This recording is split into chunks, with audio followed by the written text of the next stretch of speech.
En la clase precedente caracterizamos la deformación que sufren las partículas en el entorno de un punto de la configuración de referencia. Vimos que la cantidad que describe la deformación es el gradiente de deformación, que lleva vectores de la configuración de referencia a la configuración deformada. Ahora nos interesaremos en la velocidad con que esto ocurre, lo que nos llevará a definir las tasas temporales de deformación. Precedentemente vimos la relación entre vectores homólogos. Vimos que el gradiente de deformación f lleva los vectores a mayúscula de la configuración de referencia a minúscula en la configuración deformada. Ahora nos interesará la velocidad con que los vectores a cambian en esta misma configuración o el vector a chico cambia en la configuración actual. De interés para nosotros será este segundo caso. Para considerarlo, tomaremos la configuración actual, omega t, y una configuración apenas desplazada en el tiempo, omega t más tau.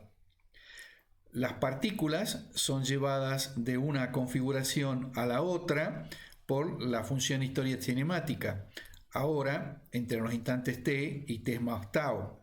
Los vectores serán transportados convectivamente de una configuración a la otra por el gradiente de deformación, f de t más tau. Hemos utilizado esta nomenclatura un poco más sobrecargada porque en realidad estamos cambiando el significado del gradiente de deformación que ha sido definido precedentemente como aquel que nos lleva vectores de la configuración de referencia a la configuración actual.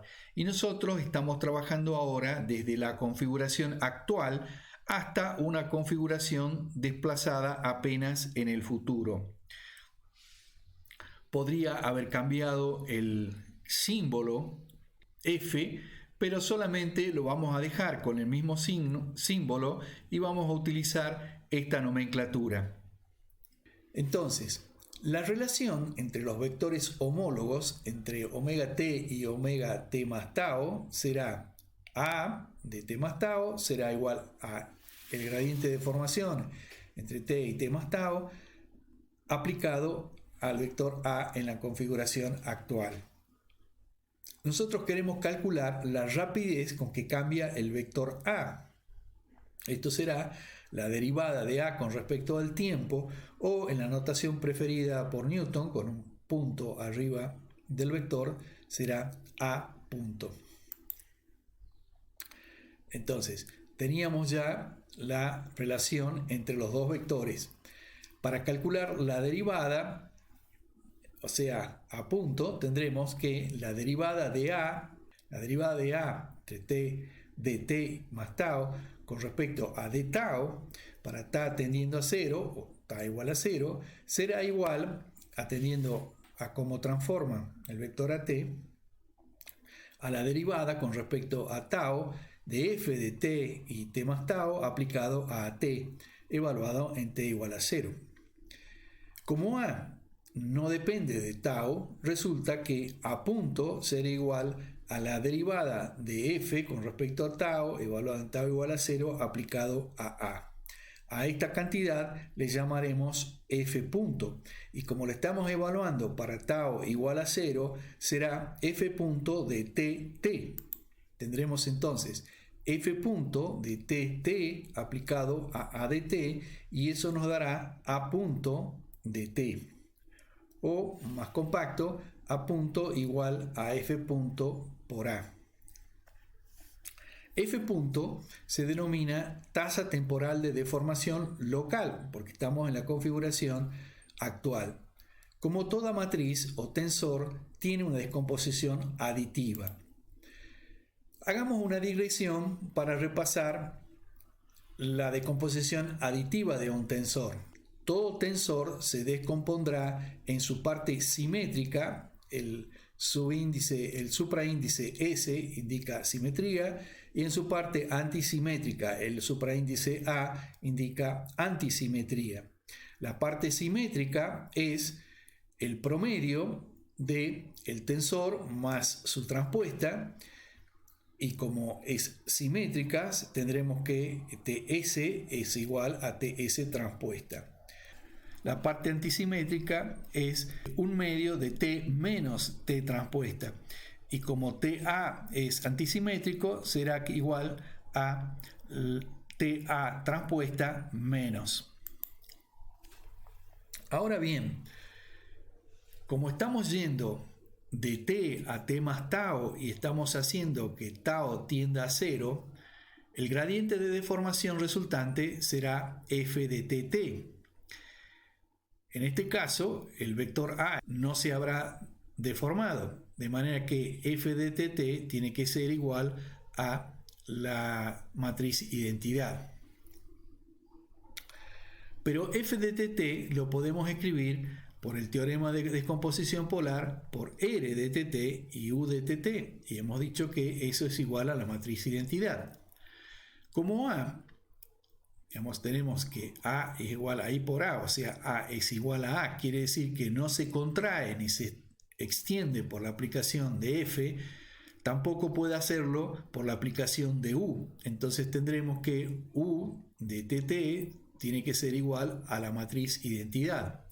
Como A tampoco rota, o sea que A sigue siendo el mismo A, tendrá que ser que R de tt es igual a I.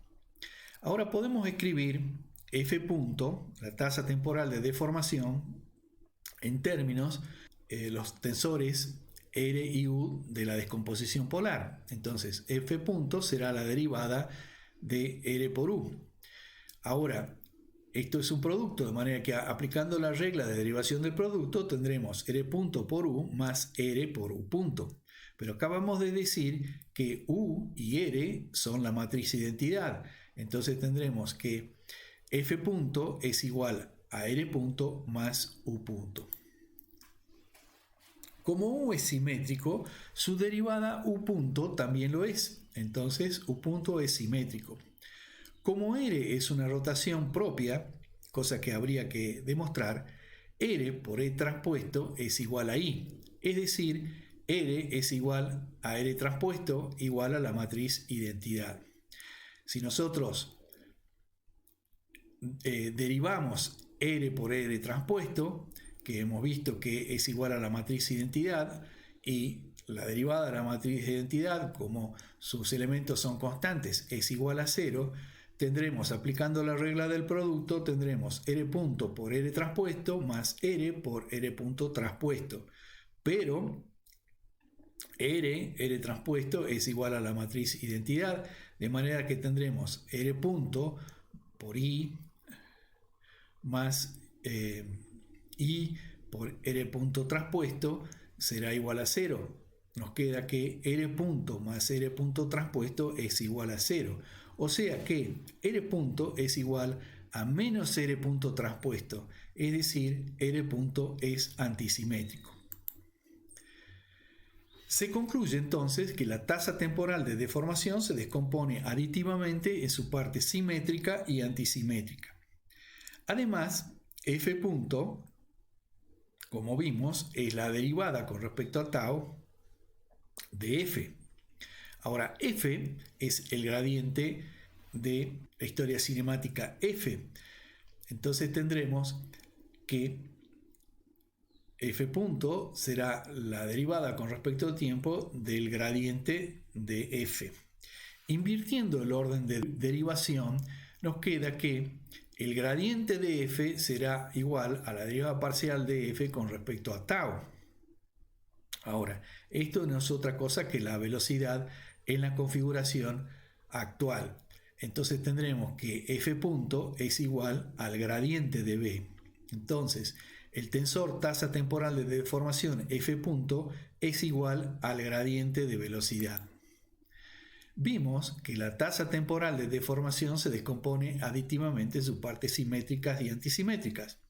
El gradiente de velocidad también se descompone en parte simétrica y antisimétrica. Tendremos entonces que el gradiente de velocidad es igual al promedio del gradiente de velocidad más el gradiente de velocidad transpuesto más un medio el gradiente de velocidad menos el gradiente de velocidad transpuesto. Tenemos la parte simétrica y la parte antisimétrica. De eso se concluye que U es igual a la parte simétrica del gradiente de velocidad y a esa cantidad la llamaremos con la letra D. R punto es igual al gradiente antisimétrico de la velocidad y en algunas ocasiones la llamaremos con W punto. Entonces tendremos que, por un lado, la tasa temporal de rotación local, R punto o W punto, es igual al gradiente de velocidad antisimétrico y la tasa temporal de deformación, U punto, es igual al gradiente simétrico de velocidad y esto lo denominaremos con D.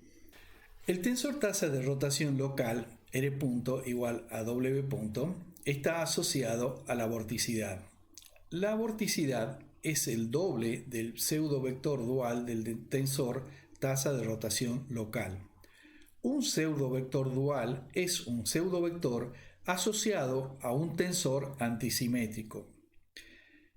Para un tensor W cualquiera antisimétrico, el pseudotensor dual se define como un medio del doble producto escalar del tensor de Levi-Civita, epsilon, que tiene componentes iguales al símbolo de permutación, por W.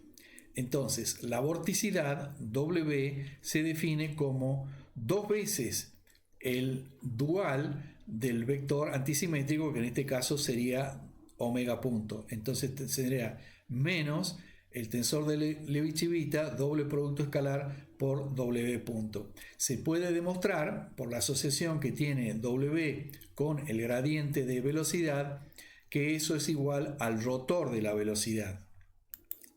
Ahora veamos la interpretación de estas cantidades. Consideremos un campo de velocidad linealizado en el entorno de un punto en la configuración actual. Entonces, la ecuación U igual a la derivada parcial de la función de velocidad con respecto a I multiplicada por I, la distancia al punto, nos dará el siguiente perfil de velocidad. Si consideramos que en la cercanía del punto la velocidad, la derivada de la velocidad es constante, tendremos el perfil linealizado. Lo mismo para B. Ahora, estas dos líneas materiales en la configuración actual pasarán un instante posterior a estas dos líneas verdes, según estos campos que hemos dibujado acá, en donde un punto A se habrá desplazado a A' y un punto B se habrá desplazado a B'. La cantidad desplazada será la velocidad por el instante de tiempo transcurrido. Lo mismo acá, tendremos que la velocidad por el instante de tiempo transcurrido. Ahora, consideremos la tangente de delta de alfa, el ángulo subtendido por estas dos líneas materiales. La tangente de ese ángulo estará dado por la distancia subtendida por el radio. Entonces tendremos el arco sobre el radio. Hemos visto que el arco es de U de I por delta de T. Entonces el arco será este, mientras que el radio es de I. Entonces, pasando delta de T al otro término, tendremos que tangente de alfa sobre delta de T es igual a la derivada de la velocidad en la dirección X con respecto a la coordenada Y. Para delta de T tendiendo a 0, la tangente de alfa tiende a delta de alfa y los deltas tienden, las diferencias deltas tienden a diferenciales. De manera que tendremos que de alfa sobre dt será igual a la deriva parcial de u con respecto a I. Haciendo lo mismo para el ángulo delta de b, tendremos que d beta sobre delta de t será igual a dB sobre dx. Ahora podemos definir la velocidad angular media como la velocidad con que las líneas materiales, estas dos, rotan en el sentido antihorario. Ahora, si consideramos la línea material horizontal, esta efectivamente está rotando en sentido antihorario. En cambio, la línea material vertical rota en sentido horario. O sea que si queremos evaluar el sentido, si queremos considerar el sentido antihorario, tendremos que afectarla por el signo menos. Entonces tendremos que la velocidad angular media será el promedio de la velocidad con que rotan estas dos líneas. Tendremos dB sobre delta de t, con signo positivo, menos d alfa sobre delta de t. Como tenemos esta igualdad, tendremos que esto lo podemos expresar también en términos de los gradientes de velocidad. Ahora, introduciendo la vorticidad que hemos definido como el rotor de la velocidad, será dB sobre dx menos du sobre di, la componente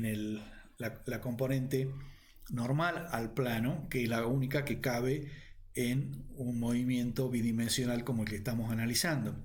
Ahora, la vorticidad es 2 veces la componente z de la velocidad angular media que acabamos de presentar gráficamente. Entonces tendremos que W es igual a 2 veces W sombrero y es igual al rotor de la velocidad.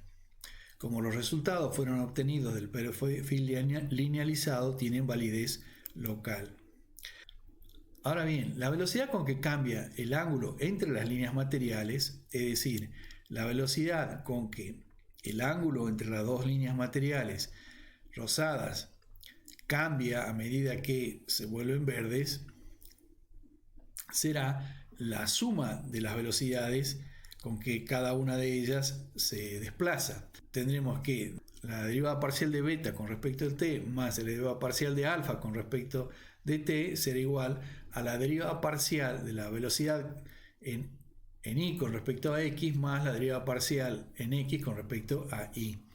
Esto es la componente xy del tensor gradiente simétrico de velocidad, que es igual, como dijimos, al tensor tasa temporal de deformación. En la próxima clase estudiaremos la derivada material de cantidades integrales, el teorema de Reynolds, el principio de conservación de la masa y la ecuación de continuidad.